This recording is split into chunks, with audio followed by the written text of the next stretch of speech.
There is a woman sitting in front of a ring light at 9 p.m. on a Wednesday. The light is on, the makeup is fresh.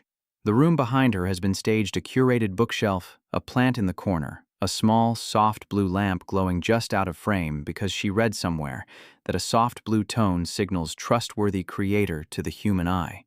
Her hair is the way she practiced putting it the night before. Her shirt is the one she bought specifically for being on camera.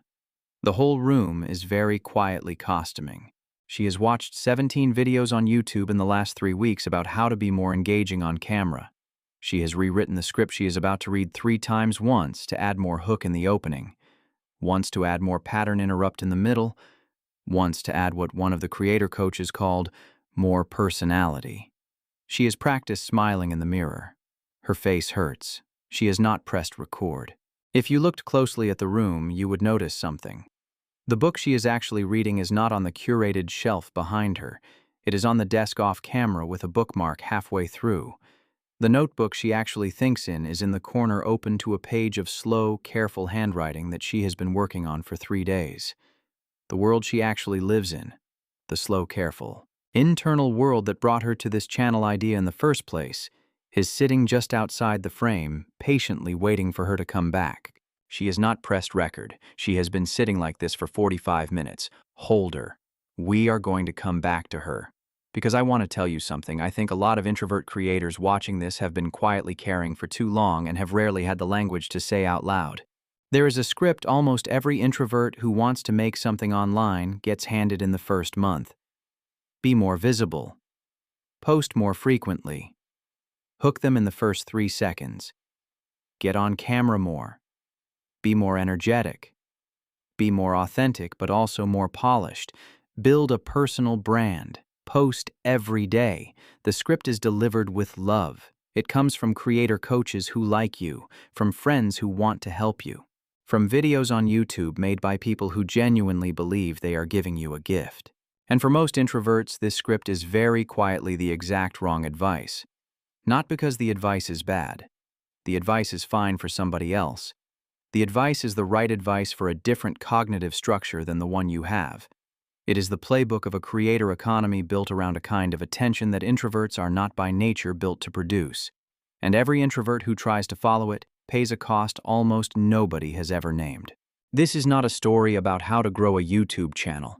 This is not a story about creator burnout. This is not a story about needing to push through your fears. This is a story about a different lineage. About the writers and creators and quiet voices across the entire history of audiences who built the deepest followings by doing almost exactly the opposite of what the modern script tells you to do. And by the end of this, you are going to see something you may have been waiting your whole creator life to hear somebody say out loud. The way you naturally want to show up slowly, quietly, with depth, without spectacle, is not a problem to be fixed.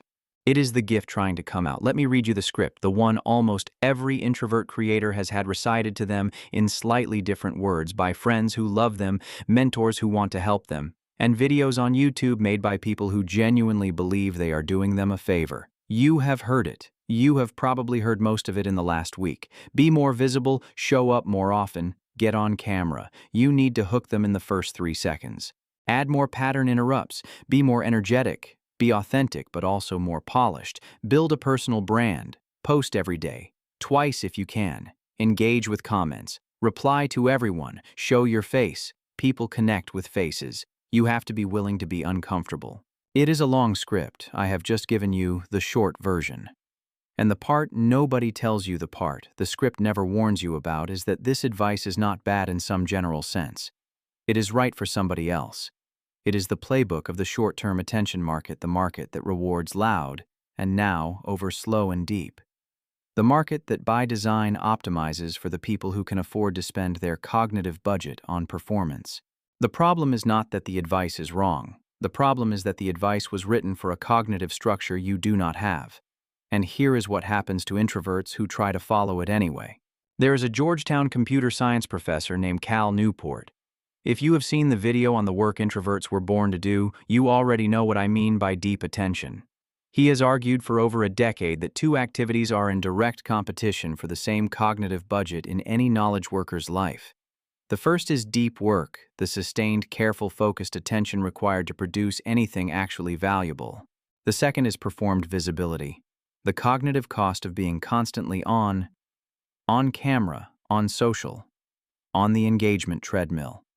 Most extrovert creators do not feel this trade-off as sharply because performed visibility costs them less. For introverts, the trade-off is structural. You can do one well. You cannot do both. And if you try to do both, you do neither. What that looks like in real life is the introvert creator who has been making content for 2 years. They are exhausted. Their channel is somehow still small. They do not understand why, because they have done what the script told them to do. They have shown up, they have posted, they have smiled, they have hooked. And they are tired in a way nobody has explained to them because the tiredness is not from working too much. It is from working against their own cognitive structure every time they sat down to make something. The cost is real, and it is even worse than it looks, because the audience that grows under that effort is almost always the wrong audience. They came for the performance. They will stay until the performance changes. They will leave when you stop pretending. They are loyal to the version of you that the camera was selling them, not to the version of you that is actually doing the thinking. Now I want to introduce you to somebody who is doing this differently. You will not have heard of her. That is part of the point. Picture an introvert writer with 3,000 newsletter subscribers. 3,000. By creator economy standards, that is nothing. That is not a number that gets you on a creator podcast. That is not a number that gets you sponsorship offers. That is not a number that in the modern attention market is supposed to matter. But here is what is actually happening inside those 3,000 subscribers. She reads every email her readers send her. She replies to about half of them slowly, carefully, in the same voice she uses in her newsletter. Her readers tell their friends about her in private messages. Not retweets, not stories, not posts. Direct messages to one friend at a time with a line like, "I think you'd really love this person." Her open rate is 68%, which is roughly 3 times the industry average, and an order of magnitude better than what most influencer accounts achieve. Her subscribers have stayed with her for 5 years. Her unsubscribe rate is almost 0. When she finally puts out a paid product, a book, a course, a small thing she has been quietly working on for 2 years, almost 40% of her list buys it. She has never once posted a thread titled, "How I Grew My Newsletter to 3,000 Subscribers." Because that is not how she thinks about what she has built. She did not grow it. She built it. The way you build a thing that lasts, slowly, one reader at a time, by writing things she actually believed in a voice that sounded like the inside of her own head. What she has is by almost every meaningful measure that the creator economy does not yet know how to value more valuable than 100,000 passive followers. The market just has not figured out how to measure it yet. But you can already feel it, can't you? Somewhere in your chest, the kind of audience you would actually want to build if you let yourself want it. I want to tell you about a writer named Maria Popova. You may have heard of her, you may not. Either way, what she has built is one of the quietest, most respected, most economically valuable reader audiences in the entire English-speaking internet, and almost nobody outside of certain literary circles knows the full story of how she did it. In 2006, Maria Popova started a small blog. She called it Brain Pickings. Later in 2021, she renamed it The Marginalian. The work has been the same the whole time. She writes long, careful essays about books, ideas, art, science, philosophy, and the inner life of human beings. Her essays often run 3,000 words, sometimes 6,000. They are dense with quotation layered with reference, and almost always built around a single, slow, careful observation that nobody else on the internet that week is making. She publishes roughly once a week.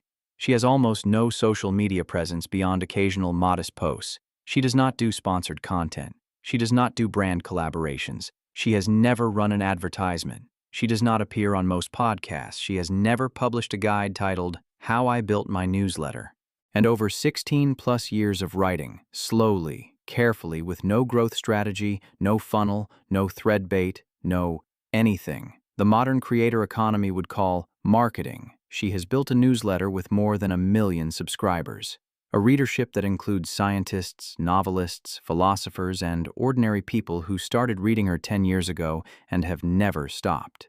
She did not build that following, she grew it, the way a tree grows, by rooting deeply into one place and letting the years do the work. I want you to sit with that for a moment. 16 years. One newsletter a week. No performance. No optimization. No promotion. And one of the most respected reader audiences in the English language as the result. This is not a fluke. This is not a unicorn. This is what introvert mode audience building looks like at scale, and it has been the model for the deepest writers and creators in any field for as long as audiences have existed. There was a writer named E.B. White. He was born in 1899. He wrote for The New Yorker for almost 5 decades. He was famously shy. He hated public speaking. He refused most interviews. He wrote slowly often, laboring over a single short essay for weeks before he was ready to release it. He wrote Charlotte's Web. He wrote Stuart Little. He wrote the modern edition of The Elements of Style, which has sold more than 10 million copies. And he built one of the most loved authorial voices in 20th century American letters by doing exactly nothing that we would now call promotion. He let the work travel through the readers. The readers carried it slowly to other readers. The audience grew across decades, not weeks, and what it became was not a following that word feels wrong for what E.B. White had. What he had was a readership. There is a difference, and the difference is most of what makes the work matter at all. The lineage is more than 100 years old. The internet did not invent this model of audience building. The internet forgot it. And it is very slowly in the corners of certain newsletters and certain quiet YouTube channels and certain rarely updated podcasts beginning to remember it again.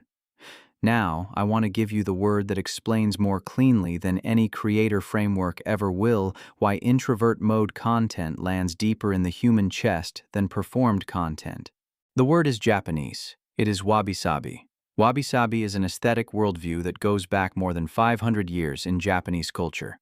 Wabi originally meant the loneliness of living in nature alone, far from society. Sabi meant the beauty of things aged, weathered, faded by time. Together, wabi-sabi names an aesthetic that is quiet, modest, imperfect, and deeply human. What is essential about wabi-sabi, and what is almost the entire reason I am giving you the word, is that it is the cultural recognition that what is unfinished, slightly flawed, and unmistakably human is often more beautiful than what is polished. A bowl that has been broken and repaired with gold along the cracks, a garden that has not been pruned into geometry, a wooden table whose grain shows, a poem that ends without resolution, a piece of music with a missed note that nobody re-recorded. These things move people. They have always moved people, across cultures, across centuries. Polished perfection does not move people. It impresses them. There is a difference. Wabi-sabi is the name for the kind of beauty that the audience does not just admire, they love. They keep. They return to. They tell other people about quietly in private messages. This is what introvert creators make when they are allowed to. Almost without trying. The slight pause in the middle of a sentence because the thought arrived a beat late. The unstaged room that contains the books they actually read. The video that is 12 minutes long because the idea was 12 minutes long. The essay that ends not with a hook for the next one, but with a quiet thought trailing off, because the thought was the ending. The reply to a reader that is 3 paragraphs long, because the reader's email deserved 3 paragraphs. This kind of work has wabi-sabi. It is not polished, it is true, and the audience can tell. They cannot always articulate why, but they can tell. Polished work makes them say, "That is good." True work makes them save the link to send to one friend at a time in private. The modern creator economy is at this moment a marketplace flooded with polished work. The supply of polish has never been higher. The supply of true work has rarely been lower, which means almost by accident the introvert creator who finally stops trying to perform and starts simply showing up slowly, carefully with the slight imperfections of someone actually thinking out loud is making the rarest kind of content on the internet right now. That is not a disadvantage. That is, in any honest reading of the market, the best position a creator could possibly be in. You have been told by almost everyone to make work that is better. I want to suggest very quietly that the better thing to make is work that is truer. The audience that grows from true work is the audience that stays. And if any of this is starting to give you back something you have been quietly carrying for too long, do me one small favor. subscribe. Not because the algorithm needs it, because I am going to keep making these. Slow ones, small ones, about the things almost nobody else is making videos about. And there is one more thing I want to give you before we end. Now, I want to take you back to her, the woman at the ring light, the blue glow, the 17 videos watched, the script rewritten 3 times, the face that hurts from practicing the smile, the real book sitting off camera, the notebook in the corner open to the page she has been working on for 3 days, the 45 minutes of not pressing record. You remember her. I want you to see her now with new eyes. She was never failing at being a YouTuber. She was succeeding at being herself, and she had been misadvised gently, lovingly, but profoundly into trying to become somebody she was not. The version of her that built the staged room and bought the ring light and rewrote the hook 3 times. That version is not the version of her the right audience is waiting to hear from. That version is the version somebody else's playbook tried to make her into. The right audience is waiting for the other version. The one that turns the ring light off. The one that brings the real book onto the desk. The one that opens the laptop and writes or speaks or records what she actually thinks slowly without performing in the voice she would use to write a letter to a friend who already trusts her. The one whose video is 12 minutes long because the idea is 12 minutes long. The one who closes with a quiet thought trailing off because the thought is the ending. That is the video that builds the channel. Not the one she has been trying to make for the last 45 minutes. The one she has been trying not to make for years. I want you to think about your own next piece of work. The next video, the next essay, the next newsletter, the next post, the next podcast episode. Whatever you make. There is a version of it you have been talked into trying to make. The one with the hook in the first 3 seconds. The one with the pattern interrupt at second 23. The one with the energetic intro and the optimized title and the practice smile. And there is a version of it you actually want to make. The slow one, the careful one. The one that sounds like you when you are alone thinking about the thing you actually care about. The one that ends without a hook for the next one because the thought is finished and it is allowed to be finished. The one that does not begin with, "Hey guys, what's up?" The one that begins the way the real conversations in your life begin with a small, careful sentence about something that has been quietly on your mind. Make the second one. Make it this week. Make it next week. Make it the week after that. Slowly, carefully, in the voice that sounds like the inside of your own head. And let the audience that is supposed to find you. They will. They have always been finding the people who do this. They are finding them right now in newsletter inboxes and small YouTube channels and quiet podcasts all over the internet. They are looking for you. You do not have to perform to be findable. You have to be true to be findable. The performance is paradoxically what makes you harder to find. It hides the actual you behind a version of you the audience can already get from 1,000 other people. So before we end, let me give you 3 things to take with you. The first, the mainstream creator playbook is engineered for a specific cognitive style, and it is almost universally the wrong playbook for introverts. Introvert creators who refuse to perform almost always build deeper audiences in the long run than introvert creators who try to perform. The refusal is not a handicap. The refusal is the gift. The audience can feel it the moment it is missing, and they can feel it the moment it is finally there. The second, you do not need to be more visible. You need to be more yourself. The version of your work that you make when nobody is telling you to hook them, optimize for engagement, or smile more. That version is the one that will eventually find the readers and viewers and listeners who are waiting for you. The visibility is downstream of the truth. The truth is the work. And the third, the one I want you to keep. You have spent a long time, probably years, apologizing for the way you naturally want to show up online. You have absorbed advice that was not built for you. You have tried to perform a version of contribution you were never built to perform. You can stop now. What the internet is going to need more of in the next 10 years is not more performance. There is already too much performance. There is already nothing but performance. What it is going to need more of is the slow, true, careful work that people like you have been quietly making for as long as there have been audiences to make it for. You are already doing it. Now you know what to call it. Before you go, I want to ask you something. And I do not want a clever answer. I just want you to sit with the question for a few seconds the way you would sit with a thought of your own on a quiet morning. What is the quietest piece of content you have ever made? And did anyone tell you it was the best work you had ever done? Tell me if you want to. Sometimes naming a piece of work like that out loud and writing to a stranger on the internet is the first time you fully receive it as yours. I am glad you stayed for this one. There are more of these coming. Slow ones, small ones, the kind nobody else is making. Until then, turn the ring light off. Open the notebook in the corner. The work the world is actually waiting for is almost certainly the one you have been trying not to make.